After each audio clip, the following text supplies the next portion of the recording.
네, 코인스쿨 시간입니다. 오늘은 비트초아님께서 RSI에 대해서 강의해 주실 겁니다. 오늘 강의로 많은 정보 얻어가셨으면 좋겠습니다. 비트초아님 모셔볼게요. 안녕하세요. 비트초아입니다. 자, 오늘은 이제 RSI에 대한 강의를 해볼 건데요. 거기에 더불어서 우리 전에 배웠던 것들 항상 체크하는 시간 있죠. 거기에 더불어서 기술적 지표 중에 어디가 RSI에 포함이 되는지 같이 또 체크를 해보신 다음에 RSI 이렇게 세 가지를 좀 배워보겠습니다. 자, 지금 보시면 우리 어제가 아니 저번 주죠. 저번 주에 배웠던 것들 생각나시는 분들 많이 없으실 거 이미 알고 있습니다. 우리가 저번 주에 배웠던 거는 거래량에 대한 것을 배웠어요. 그래서 우리가 주목해야 되는 것들은 이제 그 전에 뭐 추세라든지 아니면 이제 지지와 저항이라든지 매물이라든지 이런 것들을 같이 배워봤고 거기에서 이제 숲을 전체적으로 볼 수 있는 사람이 되었으니 플러스로 알게 되면 좋은 게 캔들과 거래량이다라는 이야기를 드렸죠. 그래서 이제 이때의 거래량들이 터지는 것들이 보고 과연 무슨 마음인지 세력들의 마음이 어떤지 그리고 보합이 왜 일어났는지 이런 것들을 알 수 있다는 말씀을 드렸습니다. 특히나 지금의 상태 같은 경우 비트코인의 차트를 좀 가지고 와봤었는데 지금 보시면 비트코인이 이때 보시면 강한 이제 매수세가 들어온 상태였습니다. 근데 같이 보셔야 하는 것이 매수는 많이 들어왔지만 꼬리가 굉장히 긴 양봉을 보여줬었기 때문에 그 후로는 떨어질 수 있었다 이런 말씀을 좀 드렸던 적이 있어요. 그래서 그 후에 이제 나올 빅쇼트라고 하죠. 빅쇼트로 이제 잠시 비트코인이 떨어졌던 것들을 제가 좀 예측을 했을 때 어떻게 할 수 있었는지 많은 분들이 물어보시더라고요. 그때 제가 말씀드렸던 게 이 거래량에 좀 근거해서 같이 그런 것들 때문이다라는 이야기를 드렸었던 적이 있어서 가지고 와봤습니다. 자, 그 후로 좀 말씀을 또 드려볼게요. 자, 어쨌든 거래량에 대해 조금 더 말씀을 드리면 거래량은 코인이 거래된 양이에요. 그래서 거래소 내부에서 매매된 이제 코인의 수를 뜻합니다. 근데 우리가 체크해 봐야 될 거는 어쨌든 이제 중앙거래소가 없기 때문에 코인의 가격은 모든 거래소마다 차이가 나요. 그래서 이거를 김프랑 역프로 우리가 얘기를 한다고 말씀을 드렸습니다. 평상시에 우리 한국 투자자분들이 아무래도 좀 투심이 강하다 보니까 거의 플러스 김프라고 해요. 우리의 업비트의 가격이 지금 해외에 있는 바이낸스의 기준 아니면 후오비라는 다른 뭐 해외 거래소들에 비해서 가격이 높으면 플러스 이것이 김프, 김치 프리미엄이라고 하고요. 그와 반대되는 건 역프라고 합니다. 자, 그럼 방금 전에 배웠었어요. ERC20의 코인들이 100개 정도, 한국에만 100개가 넘는데 이 코인들에 우리가 입출금이 막혀 있습니다. 막혀 있었으면 김프와 역프가 굉장히 활발하게 일어났겠죠. 왜냐하면 이런 외딴 섬 같은 거라고 생각하시면 될 것 같아요. 섬에서 지금 뭐 안에서 우리 방언이라고 하죠. 뭐 사투리 쓰는 거 그런 것들 역시도 이제 제주도 분들이 뭐 말하는 것들이 굉장히 우리가 어렵게 느껴질 때가 있어요. 그런 것이 이런 거랑 좀 비슷하다고 생각을 합니다.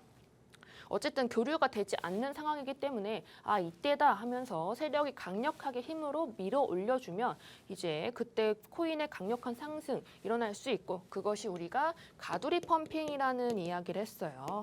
가두리 펌핑이 그래서 추석 연휴 때도 일어났고 지금까지도 종종 돌아가면서 일어날 겁니다. 특히나 업비트 기준으로 1시죠. 1시에 이제 또 입출금이 재개가 되기 때문에 그 전의 움직임을 조금 더 지켜보셔야 할 것 같습니다.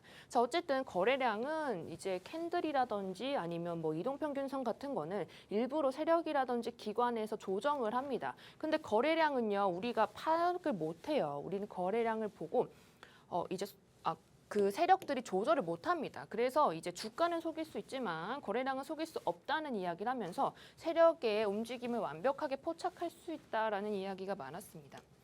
자, 그 다음에 이제 그것들은 이건 좀 안 봐도 될 것 같아요. 저번에 배웠기 때문에. 그래서 같이 좀 보셔야 하는 게 이 수요와 공급에 대한 이야기인데 결국에는 이 거래량이 높으면 어떤 모습이고 낮아지면 어떤 모습인지 좀 같이 체크를 해보셔야 됩니다.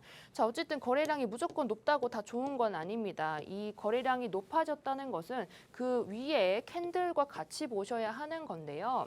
이 캔들이 모양이 중요합니다. 만약에 거래량이 높은데 보시면 뭐 캔들이 어떻게 시작하고 어떻게 끝났는지 우리가 그것을 보고 양봉과 음봉을 잘 나눈다는 이야기를 드렸어요. 그렇죠? 근데 거래량이 높아도 이제 캔들의 모양이 안 좋다든지 아니면 이제 거래량이 굉장히 동반되면서 하락을 한다든지 그리고 거래량이 굉장히 동반됐지만 이제 움직임이 거의 없었다든지 이런 것들이 다 의미하는 바가 다릅니다. 우리가 주목해야 할 바는 바로 이 거래량이 굉장히 많이 실렸는데 움직임이 없었던 그런 모습이라고 생각을 됩니다.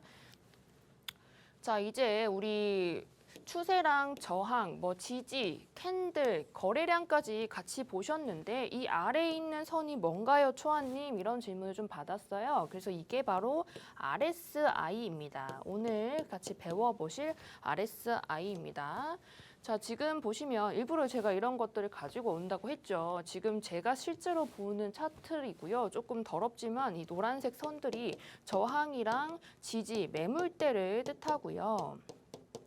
그리고 지금 보시면 이 빅쇼트가 나왔던 적이 있어요. 제가 그 전에 일주일 동안 이제 매도 하셔야 된다는 말을 하고 우리는 빅쇼트를 좀 피했었어요. 그렇죠? 이런 이제 강력한 빅쇼트의 출현, 이전에 어떤 모습을 보였는지를 가까이 좀 보실 건데 그 거래량에 좀 주목을 해야 됩니다.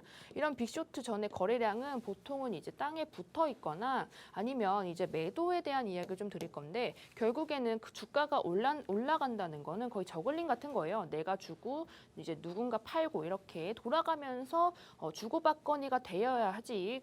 그렇게 되면 이제 거래량이 올라갈 수밖에 없어요. 그래서 주가가 빨간불, 강한 양봉이 띄워줄 때는 강력한 매수세가 동반이 되는데 그때 거래량 굉장히 폭발적이에요. 그런 것들이 다 누군가 던지는 물량들을 받으면서 누군가 올려준다는 것을 뜻해요. 그럼 그와 반대로 이제 좀 하락이 나오기 전에는 거래량이 죽습니다. 왜냐하면 하락이 나온다는 건 내가 던졌을 때 누군가 받아주지 않았기 때문이죠. 그래서 이런 것들이 일어나기 전에는 보통은 이제 거래량이 많이 아래 떨어져 있거나 아니면 이제 충분히 이제 거래량이 많이 동반되지 않고 하락이 일어난다든지 그런 측면이 있다는 것을 체크해 보시면 좋을 것 같아요. 자, 우선 지표 유형에 대한 이야기를 드리겠습니다. 우선 지표의 유형은 추세, 모멘텀, 변동, 그리고 시장 강도 지표가 있습니다. 이 일목균형표는요, 이건 제외입니다. 이거는 좀 특이하네요. 이건 시간에 대한 이야기이기 때문에 이 앞에 있는 지표들과 다르기 때문에 제가 따로 뽑아서 나온 거고요. 우리는 지금 추세에 대한 것들을 했어요. 추세선에 대한 한 것을 하고 우리 시장 강도 지표로 거래량, 그리고 RSI를 하고 있는 중입니다. 그리고 나머지 것들은 이 변동성 지표라는 건요. 이게 주가가 어떻게 변화할 건지를 나타나겠죠. 그래서 단기 매매에 많이 사용이 됩니다. 이거 모멘텀 지표는 지금 상황이 어떤지 그리고 변곡점이 어디인지 같이 체크를 해볼 수 있는 거예요. 그래서 RSI에 대한 설명을 드릴 건데 RSI는 좀 단점이 하나가 있어요. 먼저 말씀드릴게요. RSI나 거래량은요. 시장에 대한 강도만 나타내요. 체결이 얼마나 되는지 얼마나 뭐 과매수인지 과매도인지만 나타나기 때문에 지금 앞으로도 말씀드릴 이 지표들을 같이 보지 않으면 그 방향성을 예측하기가 조금 정확도가 떨어질 수 있습니다. 자, 그럼에도 말씀을 드리는 이유가 있겠죠. RSI는요. 방금 전에 거래량처럼 코인이 거래된 양을 뜻해요. 그래서 거래소 안에서 매매된 코인의 수를 나타내는데 그럼 거래량과 똑같은 거 아닌가요? 라는 말씀을 주시겠죠. 자, 근데 이 거래량이랑 조금 다른 그런 모습을 보여줄 수 있어요. 이 거래량과 조금 다른 모습이 무엇이냐면 이 RSI는 거래량이랑 다릅니다. 그 이유가 뭐냐면 이 거래량이 못하는 것들이 있어요. RSI는 이제 30, 50, 70을 이제 생각을 하셔야 됩니다. 이 30은 이제 과매수 구간이라고 하고요. 50은 중간 부근, 70은 이제 70이 과매수 구간, 이제 30이 과매도 구간이고 50이 중간 부근을 뜻합니다. 자, 이렇게 모습을 보시면 이제 RSI가 50, 70, 30에 모습을 보여주고 있고요. 이게 아래로도 내려갔다가 이제 넘어갔다가 다시 내려왔다가 올라갔다가 이런 모습을 띄워줍니다.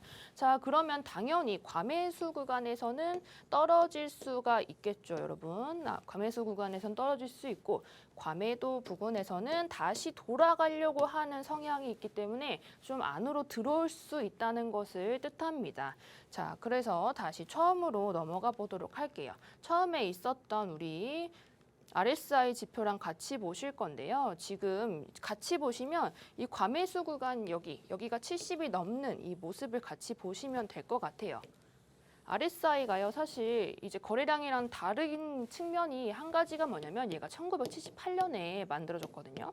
근데 만들어진 이유 자체가 거래량으로만 봐도 충분하지 않나요? 라는 생각을 하실 텐데 좀 다릅니다. 왜냐하면 투자자들이 이거를 상대적으로 얼만큼 많이 들어왔고 떨어졌는지를 알 수가 없기 때문에 그걸 좀 눈으로 보이고 싶어 했어요. 그래서 이 정도, 이 강도가 정확히 얼마 정도인지를 모르기 때문에 우리가 그런 눈에 볼 수 있게끔 수치화를 하자 이렇게 좀 정하자 했던 게 RSI입니다. 그래서 우리가 70, 50, 30에 좀 집중을 하셔야 되고 70이 넘는 부분 있죠. 이 과매수 부분에서는 사실 하락할 수 있음을 아셔야 합니다. 그 이후로는 시장이 너무 과열된 상태이기 때문에 우리가 조금 그 후에 조심을 해야 된다. 이런 생각을 가지고 가셔야 돼요.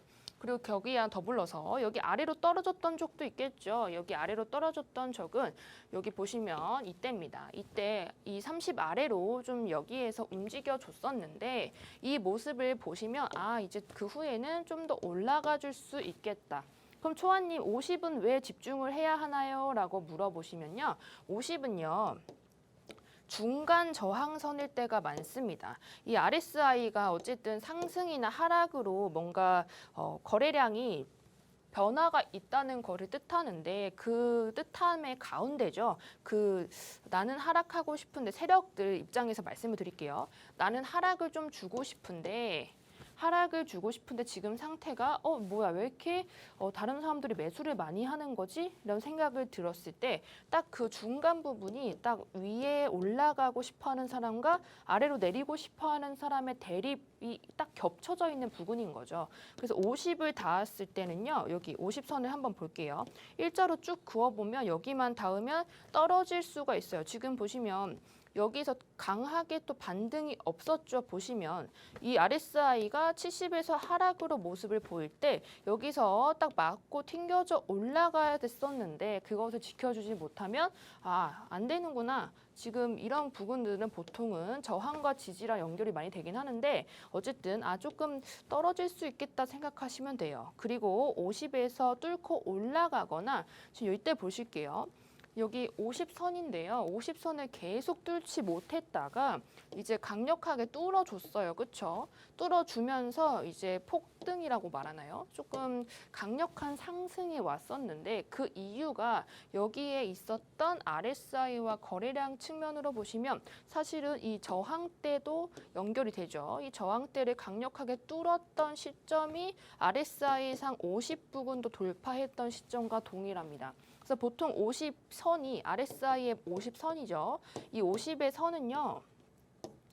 보통은 이제 그 중간 저항대라고 해요. 저항대를 뜻할 때가 많아요. 이 저항대가 RSI의 50 부근과 좀 비슷했던 적이 많기 때문에 그 50 돌파를 못하게 되거나 하면 조금 모습이 좋아지지 않을 수 있다. 이렇게 생각을 하시면 좋을 것 같아요. 그래서 30, 70, 50을 꼭 기억을 해주셨으면 좋겠습니다.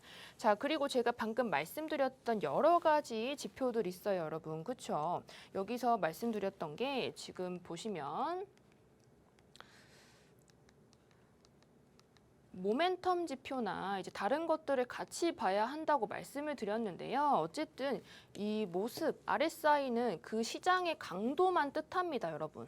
RSI는 내가 많이 샀거나 많이 매도했거나 다른 사람들 역시도 뭐 그 매도한 정도, 산 정도 이런 것들을 뜻하기 때문에 RSI만 가지고는 사실 정확도가 조금 떨어질 수도 있어요. 그래서 제가 방금 전에 다 이것저것 섞어가면서 말씀을 좀 드렸어요. 그렇죠?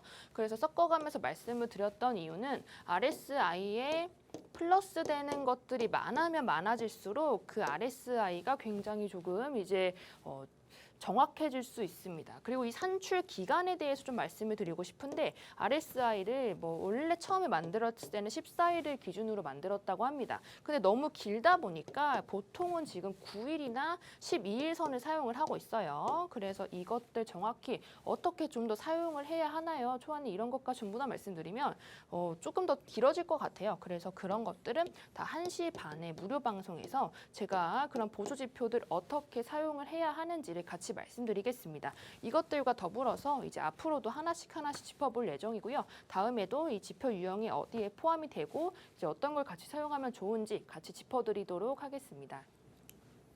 네, 이렇게 오늘 강의에서 RSI에 대해서 알아봤습니다. 오늘 배우신 부분들 정리하면서 투자에 어떻게 도움이 될 수 있을지 생각해 보시면 좋을 것 같은데요. 좀 더 자세한 매매 방법과 또 차트 분석 저희가 오후 1시 반부터 이어갈 겁니다. 오후 1시 반에 무료 방송으로 진행하고 있고요. 함께 하실 수 있는 방법 안내해 드리겠습니다. 먼저 컴퓨터로 들어오실 분들은 팍스경제TV 홈페이지에 들어오셔서 좌측 하단 보시면 투더골드문 배너가 있습니다. 배너를 클릭하시면 바로 전문가님들의 실시간 무료 방송을 함께 하실 수가 있고요. 또 핸드폰으로 함께하고 싶다라고 하시는 분들은 여러분들께서 매일 사용하시는 녹색 창에 투더골드문 검색하셔서 상단 링크 통해서 들어오시면 됩니다.